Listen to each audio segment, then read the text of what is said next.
আলহামদুলিল্লাহ অবশেষে জঙ্গল থেকে বের হলাম অনেক কষ্টের পরে। দেখেন কী অবস্থা, এই জঙ্গল থেকে বের হইতে পারছি। আর এই খোলা পাহাড় ভারজার সব কেটে ফেলেছে, এখানে সব জুম চাষ হবে। দেখেন অবশেষে আমরা খোলা জায়গায় এই গহীন বন থেকে বেরোতে পারলাম। পথটা অনেক কষ্ট ছিল। দেখেন আসাটাও সবার জন্য দুষ্কর, একবারে কি বলবো। দেখেন সবারই কষ্ট, আসাটা হাত পাও কেটে যাওয়ার ফলে যে অবস্থা হয়েছে। আর দেখেন এই বাড়ঝাড় সব কেটে ফেলা হয়েছে। কিছুদিনের মধ্যে আগুন দিবে, তারপরে জুমের জন্য তৈরি করা হবে, জুম চাষ করবে। তো দেখেন এখানে খোলা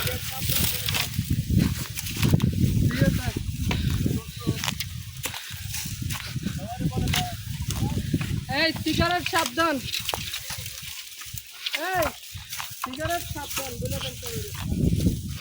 আলহামদুলিল্লাহ এখানে বলতেছে আগুন না জ্বালাইতে, কেউ যদি সিগারেট খায় সেজন্য আগুনটা এখানে বিপজ্জনক, দাবানলে রূপ নিবে। বাতাস আছে, তারপরে এখানে সব শুকনা গাছ, যদি জ্বলে যায় তাহলে উপায় নেই, পুরা বিপদ। কারণ পাহাড়িরা এগুলো আগুন দিবে, তারা নিজেরা বুঝে কখন কীভাবে আগুন দিতে তারা জানে। কিন্তু এখন যদি আমাদের একটু ভুলের কারণে এখানে আগুন জ্বলে যায় তাহলে বিষয়টা অন্যরকম হয়ে যাবে এবং সমস্যা হয়ে যাবে আমাদের জন্য। তাই পাহাড়ে আসলে আপনারা সব কিছুতে সাবধান থাকবেন। দেখেন এই খোলাতে আসলাম মাঝখানে, আর চতুর্থ সাইডে এইটাই পুরো পাহাড়টা, এটা জুম চাষ করে হবে। আর আশেপাশে সবই জঙ্গল। দেখি তার মানে এখনও পাড়া অনেক দূরে আছে, আমরা যে পাড়াতে যাব অনেক দূরে পাড়াটা।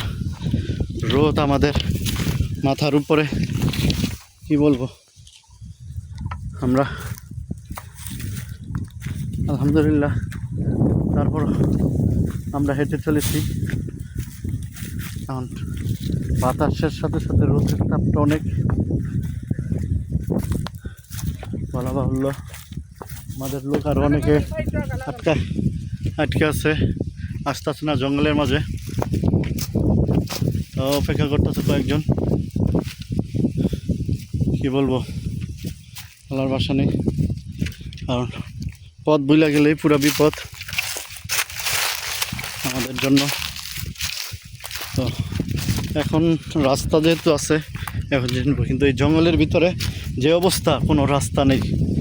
যে অভিজ্ঞ গাইড ছাড়া আসলেই আসাটা দুষ্কর, বিপদের।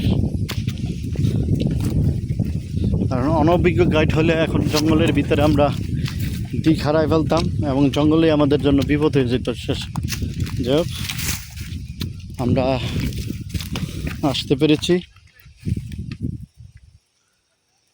এখন আমাদের অনেক লোক আসতেছে না, এই তারা কি রাস্তা পাইলো নাকি বুঝতে পারতেছি না। সামনে আমাদের অনেক লোক চলে যেতেছে, এখানে আরো দূর খাড়া আছে, সূর্যটা মাথার উপরে আছে। দেখেন ওইটা আর কয়জন পিছনে আছে? 7-8 জন। তাহলে তো অবস্থা, তাদের রাস্তা হারা ফেলে তো পুরো বিপদ। কারণ যে পাতা হারা যায় না, পাতার লেগে। পাহাড়ি পথ, এই জায়গাটা অনেক সুন্দরী একবারে।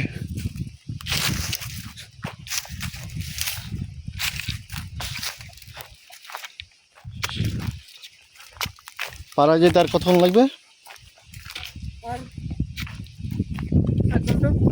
ওরে বাপরে, 1 ঘন্টা করলে তো 2 ঘন্টা।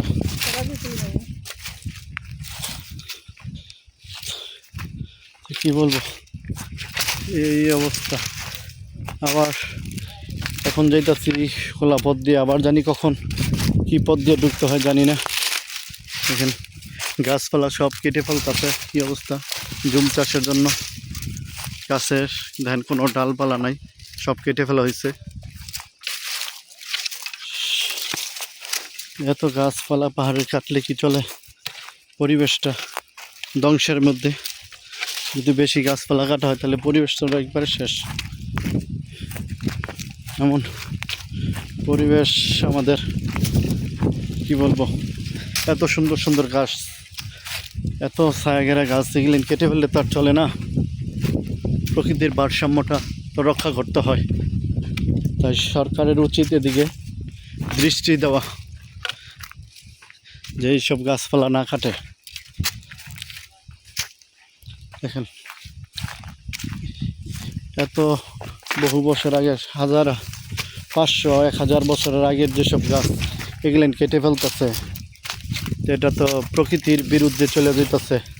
পাহাড়ের জন্য এগুলো হুমকি হয়ে দাঁড়াইতেছে। এমন যদি গাছ কাটা হয়, আমি যতটা এক্সপ্লোর করছি প্রত্যেক জায়গায় জায়গায় এমন বিশাল বিশাল গাছ বলেন এই কেটে ফেলতেছে। এই বিশাল বিশাল গাছগুলেন, কয়েকটা গাছ, এখানে অনেক গাছ কাটা, কি বলবো। দেখেন এইভাবে যদি গাছ নির্ধন করে পাহাড়ের, তাহলে তো দেশের পরিবেশের ভারসাম্য নষ্ট হয়ে যাবে এইভাবে গাছ কাটলে। পাহাড়ের গাছগুলেন দেখেন যে কত সুন্দর পরিবেশ করে রাখছেন, আছে এই গাছপালা এইভাবে কেটে ফেলতেছে, অথচ দেখার কেউ নেই। যে